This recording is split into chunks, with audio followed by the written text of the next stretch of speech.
name's Sam. I'm how old am I now? Oh God. So my name's Sam. I'm 31 years old. I'm based in Coffs Harbour, New South Wales. I'm a youth worker at the moment, and I'm formally trained as a music teacher as well.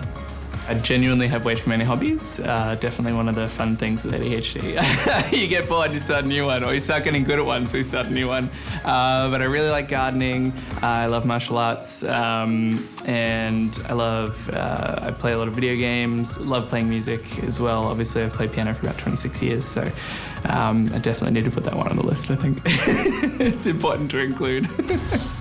I got diagnosed with ADHD when I was 26, 27-ish. My husband being a GP, after about 3 weeks of dating, he said, "You know you've got ADHD, right?" And I went, no, because my little brother has autism. I'm sure, he got diagnosed when we were kids, so I'm sure someone would have picked it up at some stage.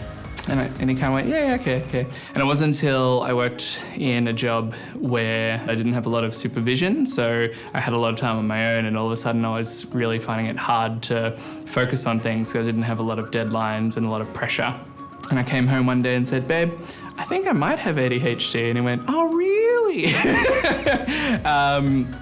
I got diagnosed at 27, and it's been a bit of a wild journey since then, discovering more about myself and how that works. But ultimately, it means I get some superpowers. I'm great under pressure, very creative, but there are definitely some negatives as well. So learning how to kind of control that and trick myself into focusing sometimes. Having ADHD for me means, how computers have RAM, and computers actually like it when they're not using all the RAM. When everything's using it all, it kind of gets slow and clunky. You're trying to play a video game and look up something on the internet at the same time. Computers like to use as little of their RAM as possible, right? They like to be efficient. My brain doesn't like that. It likes to be using all of it all the time. So if what I'm doing isn't engaging enough, my brain starts thinking of other things it can do to reach that max capacity. So the biggest challenge I have with ADHD really is if I'm not stimulated enough, I start kind of getting bored, which then really kind of makes that grass is greener effect really strong with me. So there's lots of things that I've kind of left 80 or 90% complete, which is kind of hard to look back on sometimes and think, I should have just finished that, or I should have worked harder on that thing, Yeah. Probably the biggest strength to ADHD that I find is twofold, I suppose. So one, creativity. When there's lots of stimulus and lots of stuff going on, my brain's really quickly examining everything, probably because it wants to, try to find what's the most interesting. But under pressure, I'm amazing. So I love event management and being in situations where, everything's going wrong around me, because actually pre-diagnosis, the only time I felt really 100% like I'm in control of myself and my surroundings right now is when I'm in those high pressure situations. So, yeah.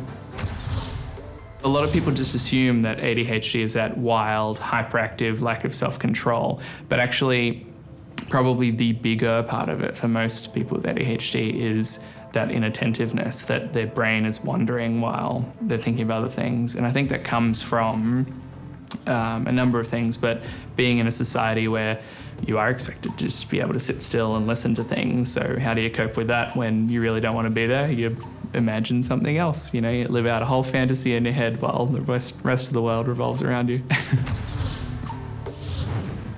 If any health staff are working with someone with ADHD, look for different ways that they can be stimulated, whether that's puzzles, fidget toys, books with all sorts of different brain games and things. A lot of ADHDs just need, it sounds odd, but they just need more stimulation so that they can focus and be calm. I would say for anyone working with disability, asking the person what works for them when they're feeling frustrated or annoyed. And I think you'll find that there are lots and lots of ways that you can make tiny adjustments to helping someone that will just make them so much more relaxed and themselves, and some of the kind of behaviors that we would normally say are kind of negative will just disappear because they'll have much better control over themselves. If I were to change the world, I guess I would try to really encourage a new way of thinking about people and productivity. I really think we need to focus less on things like how long someone is able to sit at a desk and do work, and more on like how well they can deliver outcomes, because that works way better for me.